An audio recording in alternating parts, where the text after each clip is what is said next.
And though this Ebola epidemic is particularly dangerous, we've seen deadly diseases cross borders before.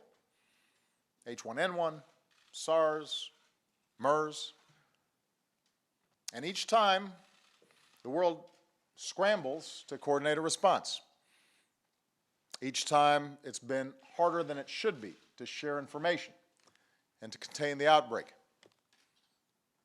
As a result, diseases have spread faster and farther than they should have, which means lives are lost that could have been saved. The big thing we can do is get rid of this horrible, I call it the unseen enemy. You call it, there's 1,000 different terms for it, but whatever, it snuck up on us.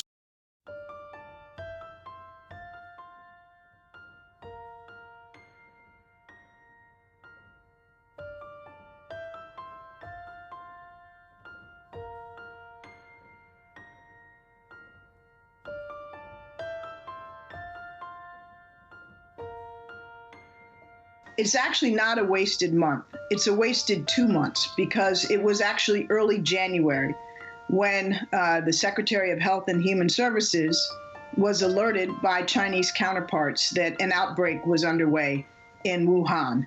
And from that moment, based on my experience as National Security Advisor, having worked the Ebola epidemic, Zika, having been part of the President's cabinet when we dealt with H1N1 swine flu in 2009, that's when all the gears should have started turning, because we have known for decades that a pandemic of global magnitude was imminent.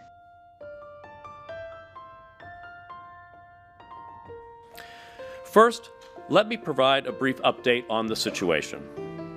As of today, the CDC has reported 5 cases of the novel coronavirus infection here in the United States. China has now reported more than 4,500 cases. Americans should know that this is a potentially very serious public health threat. But at this point, Americans should not worry for their own safety.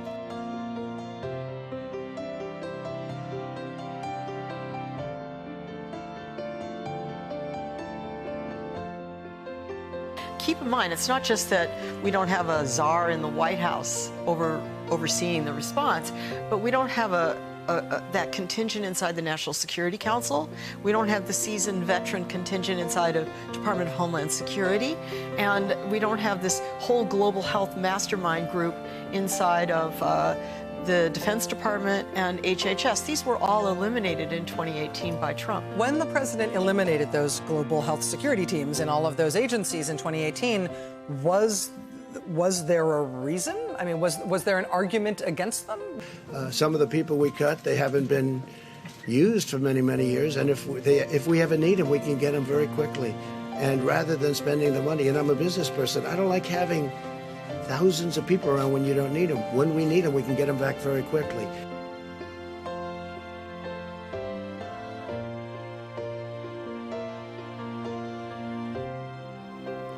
The Event 201 scenario is fictional, but it's based on public health principles, epidemiologic modeling, and assessment of past outbreaks.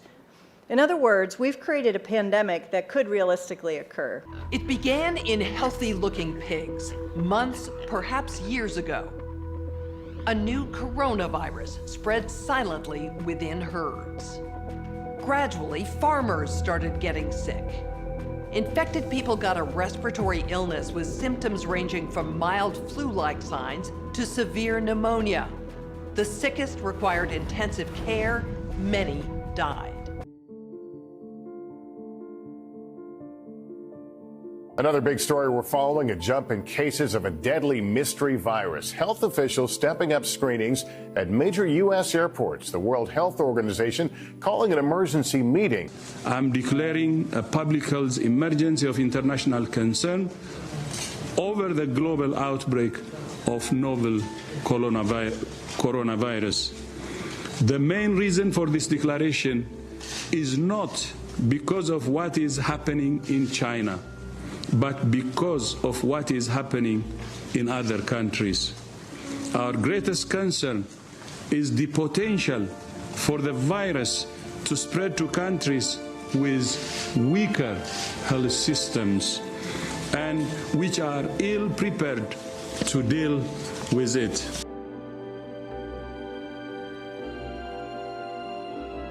Is this outbreak at a tipping point now? The window of opportunity is still there, but our window of opportunity is narrowing. I would put it that way, narrowing. President, the CDC said yesterday that they believe it's inevitable that the virus will spread in the United States, and it's not a question of if, but when. Do you agree with that assessment? Well, I don't think it's inevitable.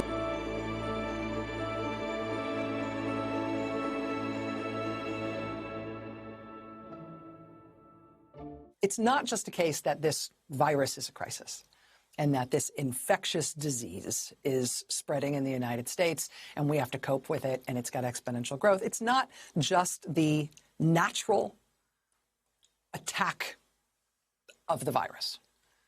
This far into it, with us this much exposed to it already, so much exposed that we're closing in on 5,000 Americans dead by tomorrow, right? With the White House expecting, hoping, that they'll keep the death range for Americans between 100,000 and 250,000 people, right? This far into it, the federal government, the stuff they are actively in control of and nobody else is, that stuff doesn't get better ever. And what keeps me up at night is not just the numbers, but a deep sense that it didn't have to be. You're going to the unconscious fever cough on 103rd and 37th Avenue, 490 Charlie. 5180 asthma fever cough, 109 Road, Farmers Boulevard, 5180. 46, standby. 46 Frank for the cardiac defibrillator. Fever cough, 28th Street, 24th. Rasp fever cough, 4 Lee and Britton, 84 Adam. 46 George, Rasp for Corona, 48, 46 George. Going to be 98th Street and Corona Avenue for the dip breather fever cough. 9 Avenue responding for a male 79 years old with a fever cough. For a rest fever cough on 37th Avenue. Charlie, that's affirmative. 1 Charlie, can you show us heading back to 97 Avenue, 98th Street for PPE, please? Sorry, go to the card breather. Fever cough. 510 for the dip breather fever cough.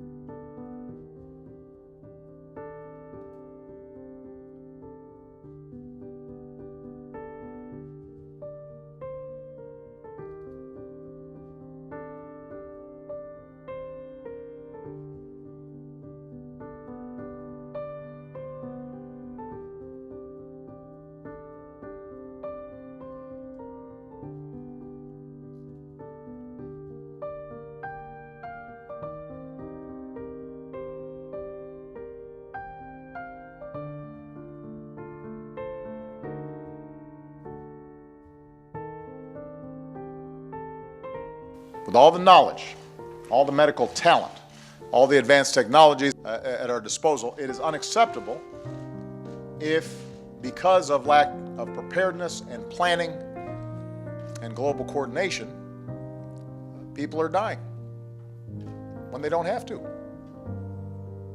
So we have to do better, especially when we know that outbreaks are going to keep happening. That's inevitable.